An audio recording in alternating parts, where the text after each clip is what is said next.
I had Brock Purdy listed as the 8th best quarterback in football, behind only Mahomes, Josh Allen, Lamar, Jalen Hurts, Trevor Lawrence, Justin Herbert, Joe Burrow, and that's it. And now I don't know that I if they traded Brock Purdy right now for Justin Herbert, I don't know that I'm doing cartwheels over that. I love Trevor Lawrence's talent, but I don't know that I'm doing cartwheels if all of a sudden he's here instead. I love Joe Burrow, but I don't know. I mean, I don't know.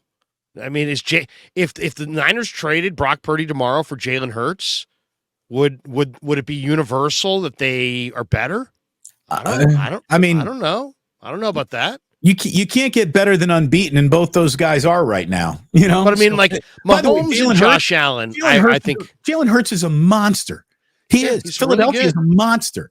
But who would you rather have? How about this? Would you rather have Brock than Lamar? Would you rather have Lamar than Brock? In Kyle Shanahan's offense, I'd rather have Brock Purdy. I'd rather have Brock Purdy than the other guys whose talent might take them off schedule. Brock remains on schedule. One of the most interesting things that I've seen this past week, Larry, remember the name Trent Benkert? Kurt Benkert. Kurt Benkert. So you more than remember the name. You got it right. I got it wrong. Yeah. No, he was an Illinois quarterback who was on the Niner practice squad last year. He started one game for the Green Bay Packers. He kicked around a few other practice squads. He is now basically out of football. He's a normal guy who was closer to an NFL career than most normal guys are allowed to get. He broke down Brock Purdy and basically said, we are looking at a person who is the human representation of a footwork clinic. Like Brock Purdy puts on a footwork clinic out there, and just from his feet up, he did a 5-minute breakdown of Brock Purdy, didn't talk about his arm not once, just was look at the feet, look at the way he controls his feet. And Kurt Benkert is the kind of guy who has been harder coached than someone like Trevor Lawrence or Patrick Mahomes, who has just so much raw God-given ability that concentrating on their fundamentals was never the key to unlocking their potential. The key to unlocking potential in Brock Purdy is the controllables, those fundamentals that you just stay grounded in. And Purdy is a clinic of football fundamentals from the position of quarterback. And if that means he's a system quarterback, that's cool. Larry, you know what you and I are? We're system broadcasters. We're system broadcasters. Right. Whatever system we're in, we try to fit that system. I do things a little differently here on YouTube than I did on radio, but this is the system that I'm in now. So I'm trying to run the system as effectively as I can. Why is that counted as a demerit? I don't understand. Right. I don't understand why a guy fitting a team perfectly is seen through the prism of a negativity. I don't get it. There's a lot of shit about modern media I don't get. There's a lot of things about modern media that I don't like. You want to tell me what here is the biggest schmuck parade in the world, and this is why sports media is dying and why guys like you and I on YouTube, we might be lesser known than Skip Bayless and Stephen A. Smith, but what we say is so much more valuable than those fucking posers, because today, the number one topic on Undisputed is watch Richard Sherman dominate Skip Bayless, who was wrong about the Cowboys. The number one topic on First Take today. Wow. Watch how Stephen A. Smith wears a cowboy hat and cackles because the Cowboys lose again. The point isn't about how these douchebags are reacting to this game. The point is the game. You should be reacting to what the 49ers did to the Cowboys, not how a host reacts to it. Oh, watch Skip be wrong. Well, and their premise is wrong. If your premise is wrong, by definition, your conclusion is wrong. Dallas did not lose the game last night. The 49ers won it. Dak did not gack away the game. Brock Purdy took it.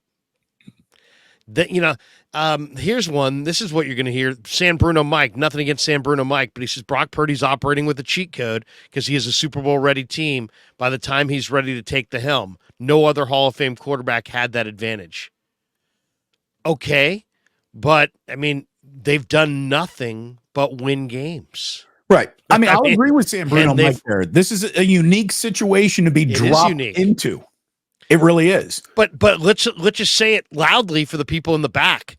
When Brock Purdy took over the starting quarterback job from Jimmy Garoppolo, all other quarterbacks other than Garoppolo under Kyle Shanahan, with the largely a championship worthy club, were 9-29. 9-29 is what Jimmy Garoppolo quarterbacks were under Kyle Shanahan until Brock Purdy hit the scene. 9-29. So don't tell me that anybody could do this. Don't tell me that he's just a product of this system. Don't tell me that, if they throw Sam Darnold out there, Sam Darnold will be doing just as well. No. And no. If anybody could do this, Trey Lance would have done it. Right. This guy, the ball comes out on time. Now, the one thing about Brock that is spectacular is that all of the traits that you can't see he's at the top of the scale. The absolute top of the scale. You can't see heart. Guy's got tremendous heart. You can't see competitiveness. Guy's got tremendous competitiveness. You can't really see intelligence. The guy between the ears is really, really smart. There was a thing about Joe Montana the other day where Montana was talking about how Walsh had formations for all these different plays, and there were 3 reads off every formation, and he might have 5 formations for the same play, and that he would get the play and then the formation right at the same time, and he would have to figure out his 3 reads for each play. I mean, the memorization and the number of variables that Joe had to crunch. Joe went to Notre Dame. Joe was smart as hell. He might not have been book smart, but he was football savant genius smart. And that's where Brock Purdy is. Brock Purdy is incredibly smart, incredibly competitive, has incredible heart and fire, and so you can't see any of those traits. And the thing is, the seeable so people missed on those. The seeable traits, Larry, the things that we do see, are so overvalued over the unseeable traits that a guy like Brock Purdy is then put in a situation because he isn't this physical raw specimen that he gets coached a little harder. He studies a little harder. He went to a school that had less talent around him than other schools provide their quarterbacks. And he made the Iowa State Cyclones sing. They haven't sung since he left. Same system, right? Different people. They went 1-8 in conference the year after he was there. And, they said, well, maybe Brock's best year was that sophomore year in college, and he came back for a junior year that was a little lesser of, and then he played well in his senior year, but didn't have the explosive numbers.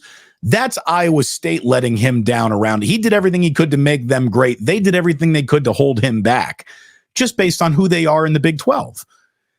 But quarterbacks who are developed in that crucible know more than guys who were at Everything Comes Easy University. And that's why you're looking at, Brock Purdy take to the NFL almost easier and acclimate faster than Justin Fields. I will say CJ Stroud's pretty damn impressive coming out of in his rookie year. Very impressive. Very impressive. But I mean, to me, there's a lot of Steph Curry here. Steph Curry was a great player at Davidson. They went to the tournament. They won games in the tournament. Everybody knew that Steph was a great shooter, but they didn't know that he had that kind of toughness. Right. They didn't know he didn't have that kind of competitive fire. They didn't know he had that kind of work ethic. They didn't know he had that kind of heart. They didn't know how he was wired. They didn't realize who Steph Curry truly was. And now we know.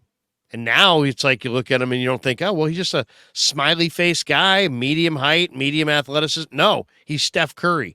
He's a superstar.